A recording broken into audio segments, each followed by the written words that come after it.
My dad died when I was 5, and my mom married my stepdad around 3 years later. He also had 2 kids, a boy who was 3 years older than me and a daughter who was 2 years younger, and he always treated them better than he treated me. My mom was a stay-at-home mom and never worked. He held that fact that he saved us from poverty over our heads.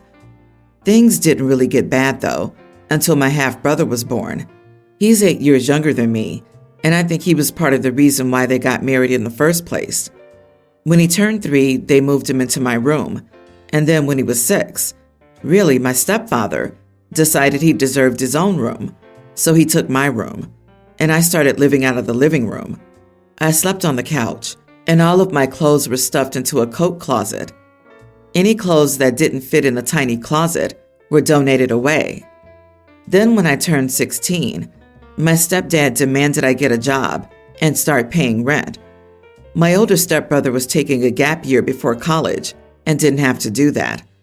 The only one that was at all decent was my stepsister, who even begged her dad to let me stay in her room. He refused, which I don't blame him for, because it would be definitely inappropriate for a 17-year-old boy to share a room with a 16-year-old girl. When I graduated from high school, my stepfather told me that he would not be paying for my college. A year before, he had agreed to pay for my stepbrother's college entirely. I was able to get a few scholarships and loans to pay for college, as well as the money I'd saved from working. I had enough for the first year, so I left. I met my now wife in my first year, and she's the only reason I am where I am today. Her parents were also wonderful, and after our first year, they took me into their own home and then helped me pay for the rest of college.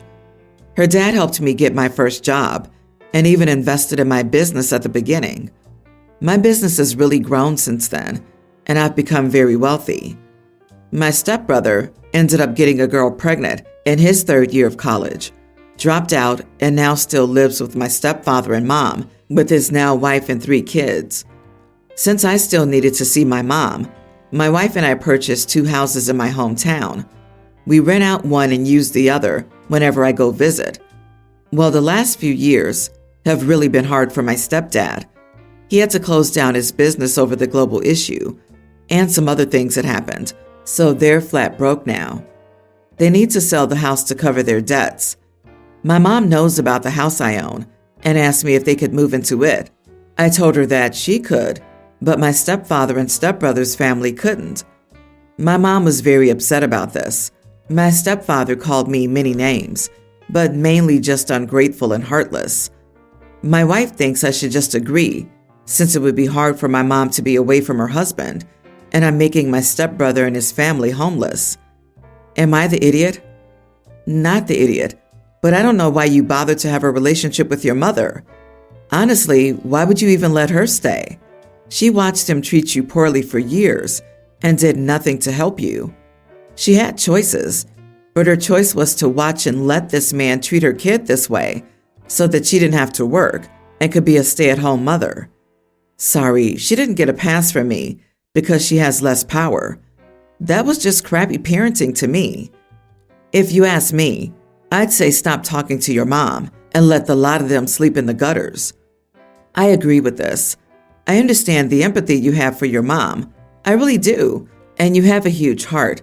But you need to realize that your mom chose her comfort over your, at the very least, emotional well-being. I have children. My first is from another marriage, and I would never, under any circumstances, allow another man to treat any of my children poorly. There are choices we make to survive. I agree and have been there, but allowing your children to be mistreated is not one of them. Exactly. And now she's asking you to gift them all a house? So you're not even allowing them to live there. You're essentially letting them move in a house that they'll never move out of because they're all broke. That's gifting these people a house. Are you willing to do that? Because I wouldn't. Remember, you are not forcing homelessness on anyone. Their household has 4 able-bodied adults: stepdad, mom, stepbrother, and his wife. Are all of them working full-time, or at least trying? Were all of them working full-time during the hiring boom? No? I'm sorry to hear their financial stability wasn't a priority. That doesn't mean you owe them free housing. Whatever life lesson he was trying to teach you by charging you rent as a minor is a lesson he should learn now. Update. Am I the idiot for telling my mom that she can stay in my house but not my stepdad or his son's family? The main reason my stepfather has so much debt is because of my stepsister's illness. I also helped pay for her medical costs. She's since passed away, but my stepfather still has significant debts from those expenses. She was why I got back into regular contact with my family, but now I want to be in my mother's life to just be in her life. Many people blame my mom, but please put yourself in her shoes for a moment. She was an immigrant woman with no friends or family in a country where she barely spoke the language. She was working a very low-wage job when they met and could barely afford to get me food and clothes. She then got pregnant very soon after. Sure, she might have been able to leave him, but it's not as easy as some of you think. I can't blame her when I'm sure she was also emotionally and financially abused, and she had virtually no power in the relationship. That being said, I will talk to her about her relationship with my stepfather. I'll make sure to let her know that I'll support her if she wants to divorce him, but I will not agree to any situation where he or his son might be living in a house that I own. Also, some people have spoken ill of my wife for taking their side. My wife is extremely generous, and although she thinks that I would be right to cut off contact with my family completely, she also thinks that if I'm going to remain in contact, then I should make a full effort in it. This includes helping someone in need when I can do so. My wife also sees the best in people.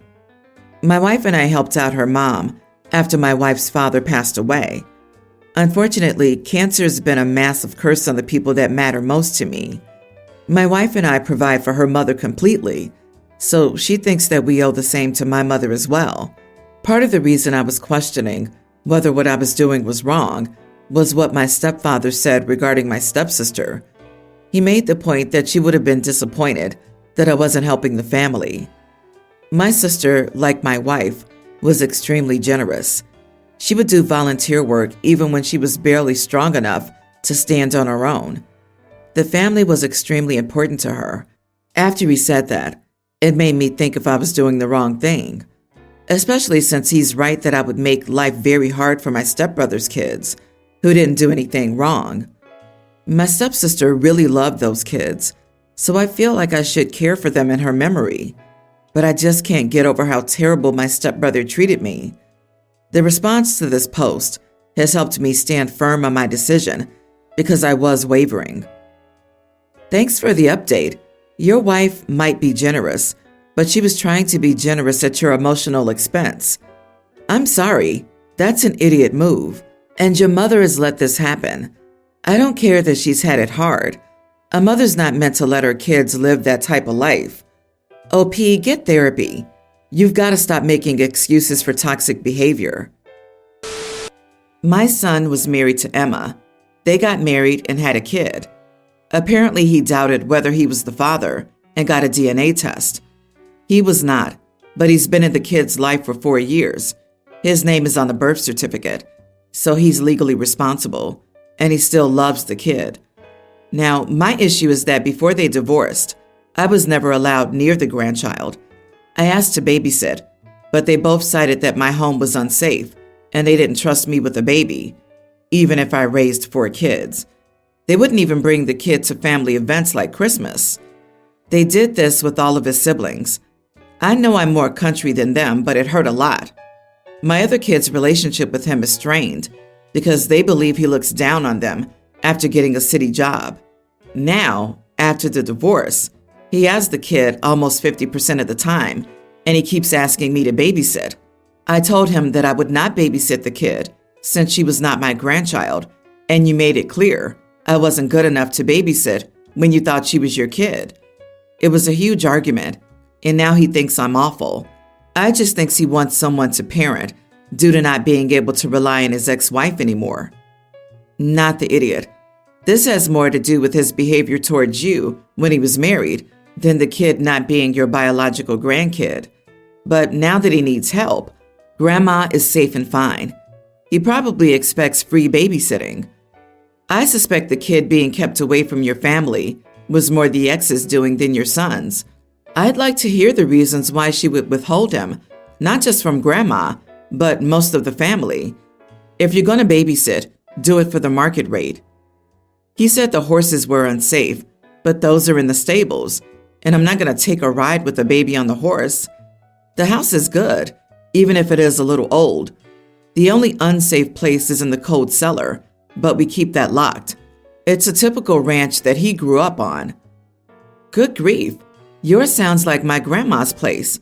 Countryside, tons of animals, not many modern amenities. I love that place a bit. I'm sorry that your son doesn't see it that way, and I'm sorry for the kid who doesn't get to experience it. On that note, I think that maybe the kid shouldn't be punished and stripped of that experience, your feelings towards your ungrateful son notwithstanding. I don't blame her.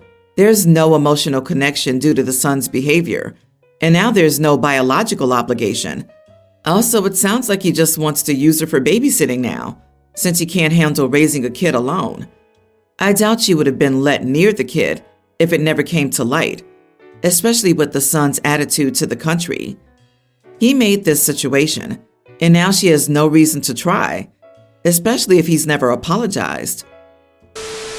I'm a single dad to 3 daughters. This revolves around my middle, Juliet, nearly adult female. A few weeks ago, I took her shopping for her prom dress. She picked one that she absolutely loved, and she truly looked like a princess.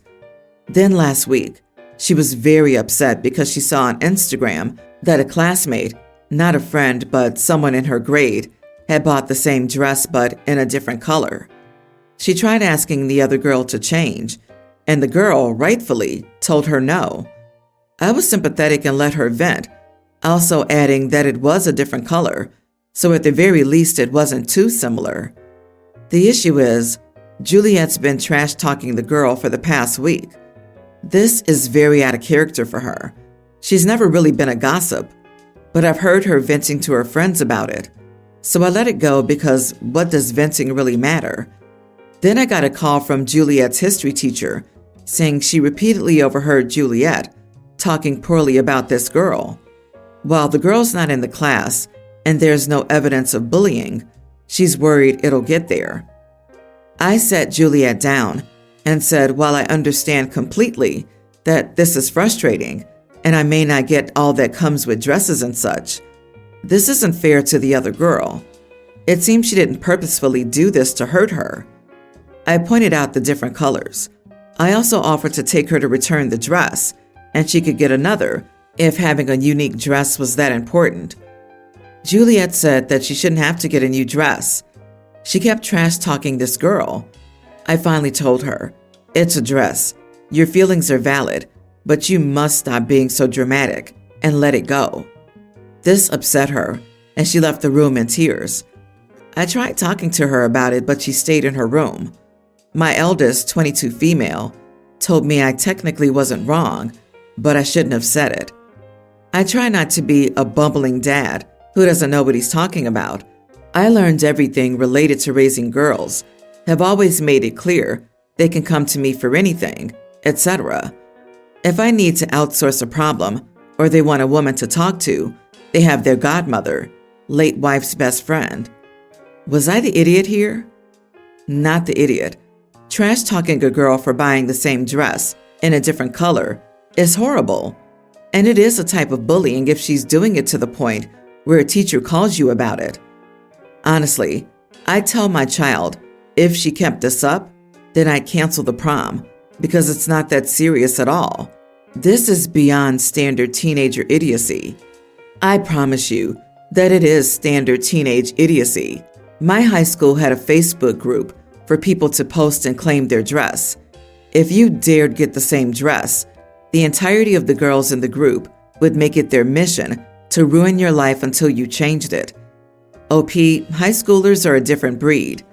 But what will she do in the future if she shows up to work and someone happens to be wearing the same outfit? I mean, there's a limited amount of places to shop in an area, so someone else buying the same dress is bound to happen. If you're going to get so bent out of shape over that, then make your own dress or go to Etsy. This age is way too old to behave like a child and have a temper tantrum. How would she feel if the other girl had asked her to buy another dress and then trash talked her when she wouldn't? In the good old days before the internet, she'd have only found out about it when she went to the prom. Update. I want to thank everyone for your feedback and advice. I sat down with Juliet again and said I stood by my sentiment, but I also think there has to be more going on. As I said, it's just a dress, and this isn't like her at all. Some of you suggested perhaps she had prior history with the girl. She said no, they don't even really talk. They only follow each other on social media because everyone follows everyone. I pushed more and asked why a dress was so important. She eventually admitted it wasn't, that she said she felt weird about prom in her senior year overall. When I asked why, she started crying and said she missed her mom, wished she was here, etc.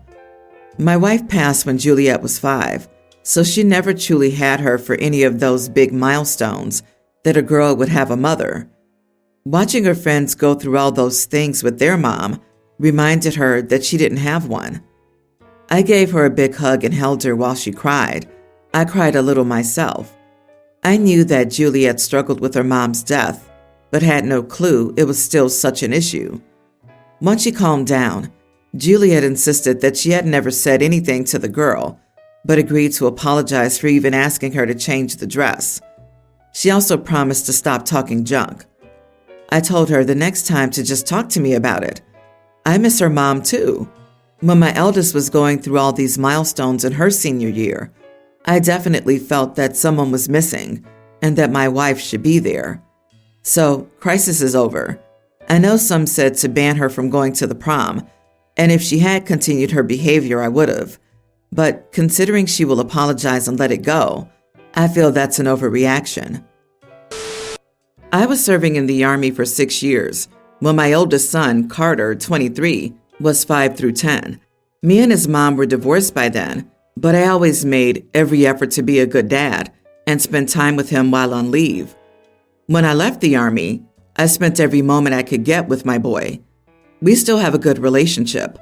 Now, my ex remarried pretty quickly to a nice guy, Steven, who of course did treat Carter well. I'm not knocking that, even though we don't get along.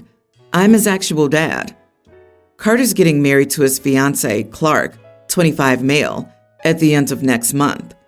My ex and Steven are kind of strapped for cash, and Clark's family isn't exactly wealthy, so they asked me if I'd foot the bill.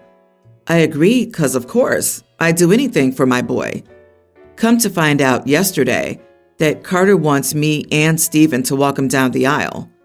That honestly really made me angry, because I'm Carter's actual dad, and I'm paying for everything, and I've always been there for him. It hurt a lot that he'd want some step-parent to walk him down the aisle. We got into a huge fight about it this morning, and I told him that I wouldn't pay for the wedding if Steven walked him down the aisle. My ex is angry and thinks I'm being selfish, but my dad thinks I should push harder. Am I the idiot? You are the idiot. Way to prove to Carter which father he can rely on. You were a big part of why he has 2 dads after you and his mom divorced. That certainly wasn't his choice. He didn't ask to have a stepdad, but you and your ex-wife's life choices forced that on him. Now you're jealous that he has a good relationship with his stepdad too and want them all to yourself. It ain't about you, bro. It's about your son and his SO getting married. Wanting both dads to walk him down the aisle doesn't mean he loves you less, and paying for his wedding doesn't buy his love either. Gonna take some time to dig out of the hole in his trust and love for you that you just dug. Yeah, what the heck? OP, you say Steven's a good guy who treated your son and ex well, but you just don't like him? Why? LOL. Just jealousy? Come on, you're a full-grown man, and you and your ex broke up years ago. Get over it. This is your son's day. Please don't spoil it over petty jealousy. If you had a legitimate reason to dislike Steven, that'd be one thing. But you don't. You're just being selfish and petty. You should correct course and apologize before things worsen, because they definitely will. You say you'll do anything for your boy. Well, prove it then.